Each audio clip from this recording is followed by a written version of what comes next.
Alright, Positive Day Delivers. This is Dr. Gigi Disuma from I Can Change Project. Magandang gabi sa lahat ng delivers natin. And this is the first time po tayo mapanood sa YouTube channel. Thank you very much. Please subscribe. Click mo na po yan, Doc Gigi Disuma. Okay, so let's go. Alright. Okay, so nandito pa rin tayo sa ating vlog room.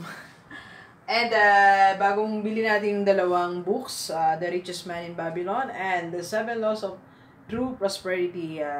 Dalawa, medyo hawig silang dalawa, pero ito na yung sinimulan natin ni-review. Nakatatlong vlog na tayo. Pang-apat na natin to tungkol dito kasi I want to share the entire book. Saya kasi ang ganda ng message, ang ganda ng mga questions na mapapaisip ka talaga. Okay, like this one. The number one reason, one of the main reasons, but wala tayong wealth. Diba? Wala man lang tayong kayamanan, wala tayong may pagmamalaki na ito, pag-aari ko tong lugar na to, di ba? So ito, meron akong savings sa bangko ng ganito. Ito, meron akong investment na ganito. So one of the reasons but nanatili tayo na trabaho lang. Okay? Bakit ba tayo nanatili ganyan? Hindi man lang natin nakita ang treasure. Hindi natin natagpuan yung pinanggagalingan ng mga ginto, pinanggagalingan ng mga nakakapagpayaman sa tao. Okay? So, tinan natin tumingin tayo sa paligid. Ilan ang kakilala mo? Si 100. Sa 100 na yan, di ba? Merong mga mayayaman. Di ba? So, ba't hindi natin napuntahan yung pinuntahan nila? So, what's wrong? What's the reason? Ba't hindi tayo nagkaroon yan? Kumbaga, kung nagka-agawan, ba't di tayo nakaagaw, di ba? Okay. Or kung nagkabigayan, ba't di tayo nabigyan? So, ano ba yung reason? Sabi dito, sa The Richest Man in Babylon, thou makes me to realize the reason why we have never found any measure of treasure. Okay? The reason why we never find any treasure or any wealth. This is the reason we never sought it. Hindi natin hinanap. The true reason ba't hindi tayo yumaman, hindi tayo yumayaman, nanatiling gayang buhay natin, kasi hindi natin hinanap ang source ng kayamanan. Hindi natin hinanap kung saan nanggagaling yung mga pinambibiling kotse ng mga tao sa paligid natin? Saan nanggagaling yung mga pinang-travel nila, pinang-ESM nila, pinangsasaya nilang pamilya? Saan nanggagaling yon? We did not find that. We did not intend to look for the source of treasure. That's the reason.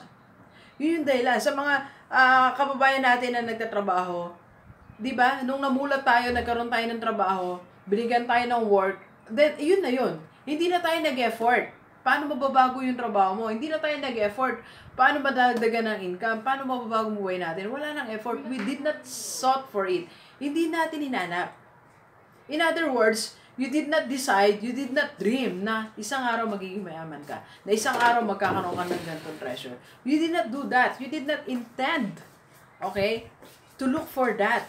Yun yung isa sa mga realizations dito sa book. Isa sa mga reason bakit hindi tayo nagtatagumpay sa buhay? Ba't hindi tayo mayaman? Kasi hindi natin hinanap. That's the reality. That's the reality. And I myself experienced that. Na-experience ko rin po yun. Naranasan ko na nagpatangay lang ako sa agos ng buhay. So, trabaho lang, ganun lang. Pahinga lang. Diba? Until one time, naisip ko lang na at my age, dapat meron na akong savings sa bangko. That at my age, dapat meron na akong investment. And then, intentionally, I look for the source of treasure. I intentionally look for the source of wealth. And that's the start. Yun ang simula. So, sabi ko, I have to find ways how to do that. And that's the start. If you have the intention, yun ang simula. So, today, kung sawa ka na dyan sa ganyang buhay, work and everything, so walang nangyayari. So, have the intention. Una muna, desire ng puso mo. Sabi mo sa sarili mo, I want to be rich. Because there's nothing wrong about that. Walang mali na i-desire mo na yumaman ka. Hindi mali yan. Hindi siya mali, okay? Then second, you have to take actions. Alright? You have to take actions. Kaya kasama yan sa aming one-on-one wealth planning and consultation, taking actions. Sa November 9 and 10, mag-announce na ako, November 9 and 10, nasa Novotel ang ating kabilang team ng Invest Pro. So, sa Novotel Cubao, to discuss wealth planning, consultation, and kasama ang forex investment and action plans kung paano mag-start ang wealth journey mo, okay? That's Feb 9 and 10. So, message mo ako para makonect kita kay Sir Eric. And doon sa mga gustong magpatayo o mag-invest ng kanilang ako muna investment ng condo, message mo lang din po ako. And kung gusto mo naman, sa real estate pa rin, magpatayo ng bahay pero wala kang maraming pera, tutulungan ka rin ni Sir Mark. Alright? So, delivers, ulitin natin sa kabila ng announcement natin na yan. Ito na yung mga simula na sinasabi ko, gawin mo intentional ang pagyaman mo. Okay? So, gawin mo intentional. Magsimula ka sa mga investment. And tutulungan ka namin Feb 9 and 10 sa Novotel Cubao. Okay? So, isa sa mga tanong dito sa The Richest Man in Babylon, why you did not find the wealth? Because you did not seek for it.